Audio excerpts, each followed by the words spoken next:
નમસ્કાર વાલા દર્શક મિત્રોને ખબ ખબ કરતા આવી ગયા છે થોડા ઘણા જોક્સો સાથે આપણું મનોરંજન કરાવવા માટે. તો મિત્રો વિડીયોમાં બન્યા રહેજો, વિડીયો પૂરો જોજો, લાઈક કરજો, ચેનલમાં નવા હોય તો સબસ્ક્રાઈબ કરી લેજો. શરૂઆત કરીએ આજે નવા જોક્સો સાથે, તો બન્યા રહેજો વિડીયોમાં.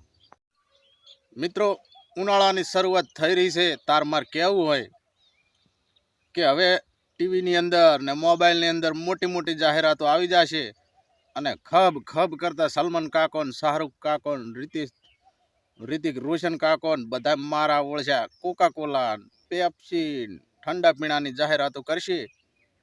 પણ મિત્રો કોઈ એ વાતોમાં આવવું નહીં અને ગમે અહીંયા શેરડીની લારીનો રહ દેખાય, 2 ગ્લાસ જઈને ઘટઘટાઈ જવાનું, એટલે બાપડા લારીવાળાની થોડી ઘણી આવક થાય અને શેરડીનું વાવેતર કરનારા મારા ખેડૂત મિત્રોને પણ આવક થાય. તો મિત્રો દેશી ઢોલના તાલે આપણે શેરડીનો રસ બહુ સરસ કહેવાય.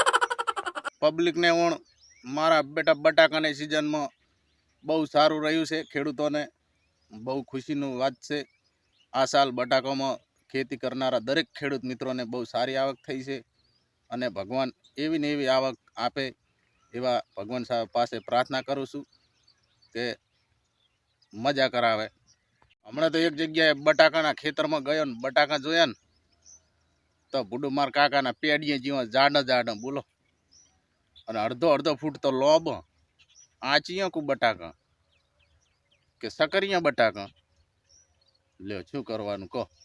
લાલ બટાકા 2 મહિના 3 મહિના મેં તો બટાકા જોયા બોલું, જોરદાર હો, મસ્ત બટાકા.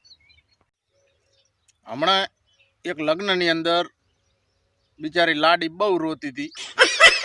તે અહીંયા કંઠા દાદીમાં હશે તે જાવળે લાડી પાસે જઈને કોનમાં કીધું કે સોની રે બટી સોની રે, ભગવાને ધાર્યું હશે ને તો તને લઈ જનારો આખી જિંદગી રોશે, પણ તું સોની રે.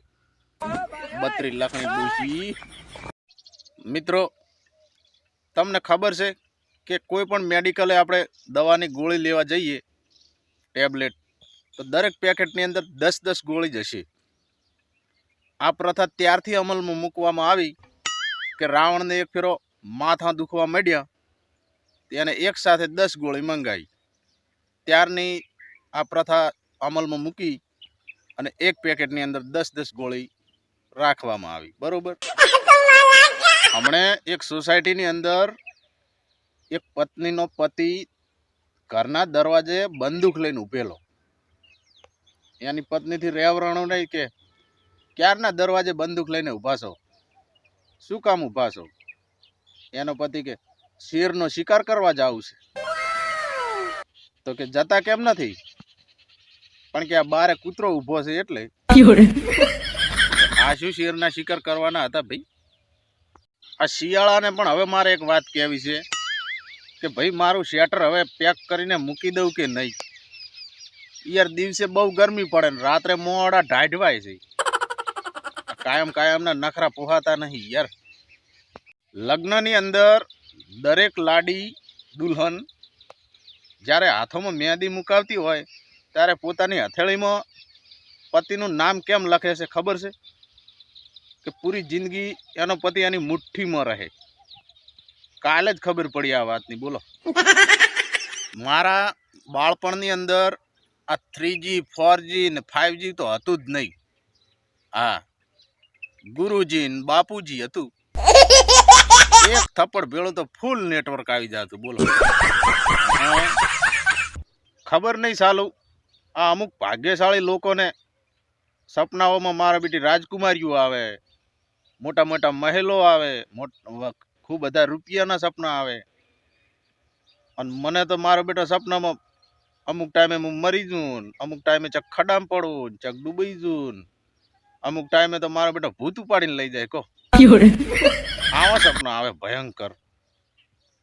આજકાલના તો અમુક છોકરા મારા બેટા રોડ ઉપર એવું બાઈક ઓમ ને એવું હવામાં લહેરાવતા જતા હોય છે ને, જાણ કે કોક નાગ મારો બેટો નાગીને મારી નાખ્યો હોય ને બદલો લેવા જતા હોય એવી રીતના જતા હોય, બોલો. ફરફટિયું બોલાવતા.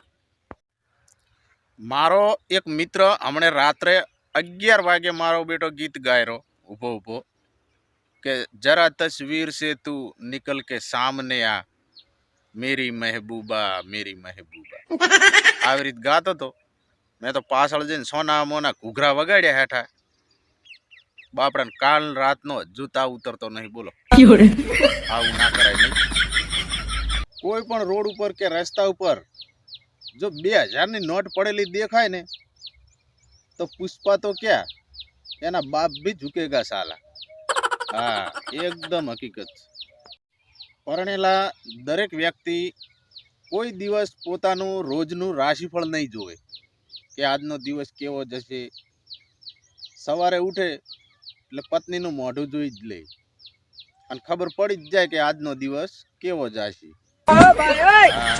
જગ્યાએ જોયું છે મિત્રો યાર તમે કેટલા અજીબ છો છતાંય મારા દિલની બહુ કરીબ છો હા પણ તમે યાર કોઈ દિવસ નથી વિડીયાને લાઈક કરતા નથી ચેનલ સબસ્ક્રાઈબ કરતા વિડીયામાં નથી કમેન્ટ કરતા યાર તમે તો બહુ સુદામા કરતા પણ ગરીબ છો હાવ મોજ આવી હોય જોક્સો પસંદ આવ્યા હોય અને જો થોડું ઘણું હસ્યા હોય તો વિડીયોને શેર કરજો લાઈક કરજો ચેનલ સબસ્ક્રાઈબ કરજો મળીએ નવા વિડીયોમાં ઘણા બધા જોક્સો સાથે મનોરંજન થશે મજા આવશે મળીએ બીજા વિડીયોમાં જય માતાજી